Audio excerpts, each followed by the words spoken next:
Chapter 10. Now the Philistines fought against Israel, and the men of Israel fled before the Philistines, and fell slain on Mount Gilboa. And the Philistines overtook Saul and his sons, and the Philistines struck down Jonathan, and Abinadab, and Malchishua, the sons of Saul. The battle pressed hard against Saul, and the archers found him, and he was wounded by the archers. Then Saul said to his armor-bearer, "Draw your sword and thrust me through with it, lest these uncircumcised come and mistreat me." But his armor-bearer would not, for he feared greatly.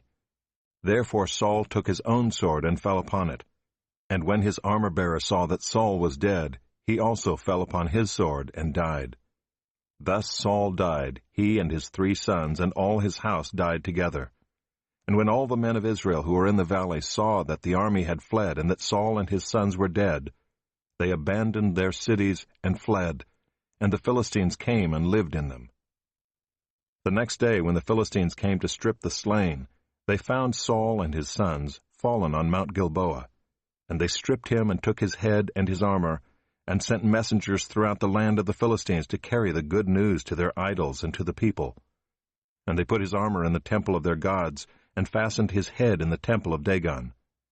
But when all Jabesh-Gilead heard all that the Philistines had done to Saul, all the valiant men arose and took away the body of Saul and the bodies of his sons, and brought them to Jabesh. And they buried their bones under the oak in Jabesh, and fasted 7 days. So Saul died for his breach of faith. He broke faith with the Lord in that he did not keep the command of the Lord, and also consulted a medium, seeking guidance. He did not seek guidance from the Lord. Therefore the Lord put him to death, and turned the kingdom over to David the son of Jesse.